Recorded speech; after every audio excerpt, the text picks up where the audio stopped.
On July 4th, 1776, America shook off its bonds of servitude and declared independence from Great Britain.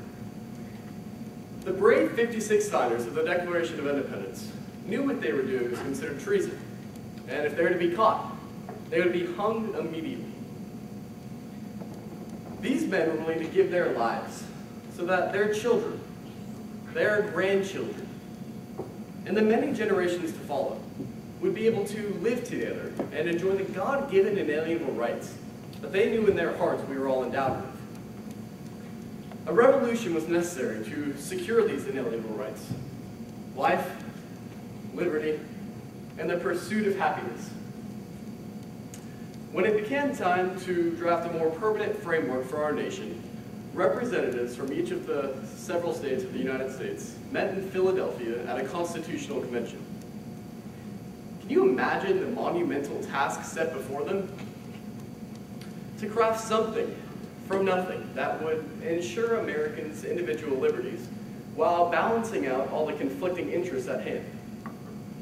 Some Americans wanted or advocated for a larger central government, while others stressed the importance of states' rights and little governmental intervention. Some Americans were protectionists as far as taxes and tariffs went, while others wanted a free market society. But the issue that garnered the most heated debate was the topic of adequate representation in Congress. At the time, and for many years to come, southern states were primarily agricultural based, while the northern states focused in manufacturing. Because of this, the South brought in thousands of slaves to work on their plantations, and therefore driving up their population numbers. The point of contention came when the southern states, like Virginia, wanted these slaves to be counted towards their overall population, therefore increasing their representation in Congress. But the northern states argued that as these slaves weren't citizens, that they should not have a right to vote, or representation for that matter, in Congress. In the end, a man named Henry Clay came up with a compromise that suited all parties. This is called the 3/5 compromise. And basically it stated that every 3 out of 5 slaves would count towards the state's overall population, and therefore increasing that state's representation in Congress.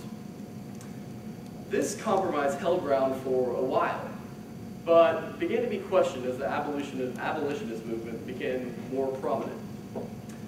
A civil war was fought to secure the liberties of African Americans, among many, many other reasons. And as it came to a close, the 3/5 compromise was brought front and center and was modified permanently. The 14th Amendment to the United States Constitution was passed as one of the 3 so-called Reconstruction Amendments.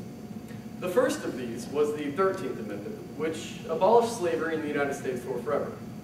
The 14th Amendment was comprised of various different clauses, one of which, Section 2.1, states that representatives shall be apportioned among the several states according to their respective numbers, counting the whole number of persons in each state, excluding Indians not taxed. And the 15th Amendment, which granted the right to vote to all United States citizens, regardless of race, color, or previous condition of servitude.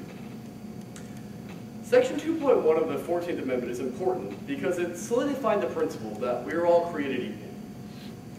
America is supposed to be the land of opportunity, freedom, and justice.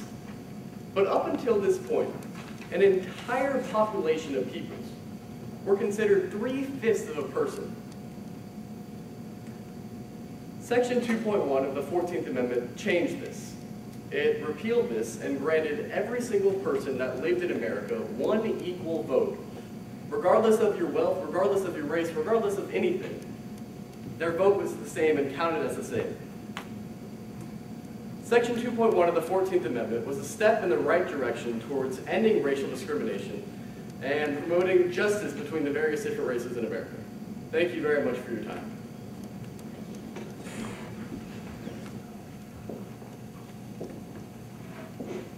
Contestant number 3.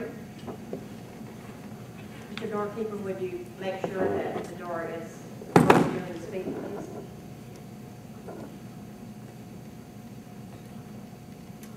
We hold these truths to be self-evident, that all men are created equal, that they are endowed by their Creator with certain inalienable rights, that among these rights are life, liberty, and the pursuit of happiness, that to secure these rights, governments are instituted among men, deriving their powers from the consent of the governed. The Declaration of Independence, July 4th, 1776. As you can see, the sovereignty of all men, under God, is the foundation upon which our nation was built. The ratification of the Constitution of the United States and the Bill of Rights did not affect this underlying principle, but rather represented a social contract as to where the citizens of the United States exercise their sovereign right to create a government to serve them. But the question is, why is this important? Well, let's look at what life was like in colonial America. During these times, self-government and individual liberties were practically unheard of. The freedom of speech and the ability to protest were denied by massacre in Boston. Colonists were forced to quarter hostile British soldiers in their homes. And of course, colonists were taxed endlessly, act after act after act, without any representation in the British Parliament.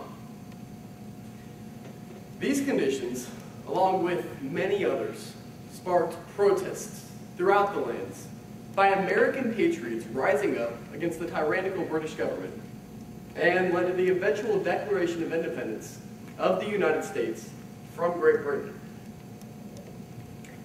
But the revolution didn't stop here. Instead of establishing a new form of totalitarian-style government, even though they had the full ability to do so with the backing of the Continental Army, the leaders of our revolution, like General George Washington, took a careful look at what they were fighting against. They realized why they left England in the first place, and what was wrong with their lives under British control. Instead of taking the easy way out, the founders of our nation met, and together drafted a groundbreaking framework which led to the creation of the greatest country the world has ever seen. In order to properly interpret the vision of our founders, one must fully understand what it means to be a sovereign. According to the Merriam-Webster Dictionary, a sovereign is one who possesses, or is held to possess, supreme political authority. Under this definition, it is the people who hold political power in America. Over time, however, it seems like Americans have forgotten what made this country so great: the voice of the people and their participation in government, popular sovereignty. It seems that Americans are becoming less informed and less involved by the day.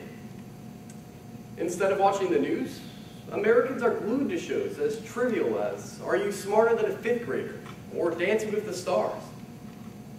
The shift from an active and informed population to complete ignorance is happening quickly and is taking a serious toll on our nation. During the 2010 elections, the voter turnout in Iraq was 62% of the population, compared to a 41.5% voter turnout in America. Iraq has been a democracy for a little over 5 years, compared to a history of an American republic spanning over 200. In a country where the voice of our people is so dependent upon the voice of the people, this statistic is frightening. Without an active and informed population willing to check any overexpansion of the ruling federal government, representatives in Washington will continue running this nation into the ground with their endless taxing, spending, and regulations. During the 2008 presidential campaign, I'm sure each and every one of you heard at least someone around you complain about the faults of government, how politicians are corrupt and they don't listen to the people. But how many of those people actually went out and voted? It is the duty of each and every loyal American citizen to vote as active and as informed as possible. Fulfilling this duty is an imperative part of making real change in our everyday lives. But it is not too late to save our great nation. When asked what had been created when leaving the Constitutional Convention, Benjamin Franklin said, "A republic, if you can keep it." If you can keep it. Those words have been sincerely forgotten over time. People assume that America will always be here. They assume that our nation is too great to fail, and is different than every other nation in the world that has fallen before us, such as the Roman Empire or the Soviet Union. They assume that their voice doesn't matter and that things will never change. Well, those people are wrong, and it is correcting that attitude and bringing back the idea of rule by the people, popular sovereignty, that'll get this nation back on track. Now, I've talked a lot about the rights and duties of every American citizen, but there's one more issue I feel we should discuss: education. Education is the crucial bridge between the possibility of a democracy and its physical manifestation. Every American citizen should have an intimate knowledge of their rights, duties, and obligations as citizens. It is time for someone to take the lead on passing this knowledge to younger generations. While studies show that voter turnout in the younger groups is increasing, I fear they may be acting upon the glittering appeal of mass media rather than political ideology. The idea of a republic rests upon a foundation of a populace that is willing to check any overexpansion of the ruling federal government. When our founders were still alive, local communities rose up in protest against policies and people that they felt were harmful towards the future of our nation. It is imperative that we return to a political climate that mirrors that one. As President Reagan said, "If not us, who? And if not now, when?" It is time that we, as a nation, return to the policies of our founding fathers and work together to ensure a greater America for the many generations to follow. The 2012 election cycle is upon us. Each and every one of you here has a duty to research the issues, form a stance, and get out in your communities and make your voice heard. The same old corrupt politics of the past is not working for us any longer, and it is our responsibility to protect the future of our nation. Thank you very much, everyone here, for your time and service. God bless America.